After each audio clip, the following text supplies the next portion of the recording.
A little special something we have here. Thank you. A very special. মার্কিন ধনকুবের Elon মাস্কের কৃত্রিম বুদ্ধিমত্তা startup company XAI chatbot গ্রোকের ব্যবহারে নিষেধাজ্ঞা দিয়েছে তুরস্ক। তুর্কির প্রেসিডেন্ট রিসেপ তাইপ এরদোয়ানকে নিয়ে অপমানমূলক মন্তব্য করায় এ নির্দেশ দিয়েছে দেশটির একটি আদালত। এরই মধ্যে এই বিষয়ে আনুষ্ঠানিক তদন্ত শুরু করেছে আঙ্কারার প্রধান আইনজীবীর কার্যালয়।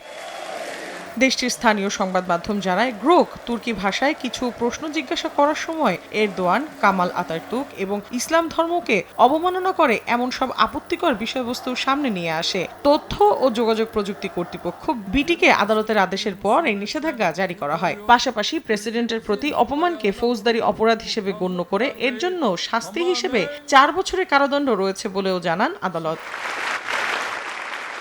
2022 সালে ওপেন এআই এর চ্যাট জিপিটি চালু হওয়ার পর থেকে রাজনৈতিক পক্ষপাত, হিংসাত্মক বক্তব্য এবং তথ্যগত অসঙ্গতি উদ্বেগের কারণ হয়ে দাঁড়ায়। যদিও গ্রোক এরই মধ্যে ইহুদি বিরোধী এবং অ্যাডলফ হিটলারের প্রশংসার অভিযোগে তৈরি কন্টেন্ট সরিয়ে নিয়েছে। বিশ্লেষকরা বলছেন, আইনটি প্রায় ভিন্নমত দমন করার জন্য ব্যবহৃত হয়, যদিও সরকার বলছে এটি রাষ্ট্রের মর্যাদা রক্ষার জন্য প্রয়োজনীয়। মৌসুমী সাথী, সময় সংবাদ।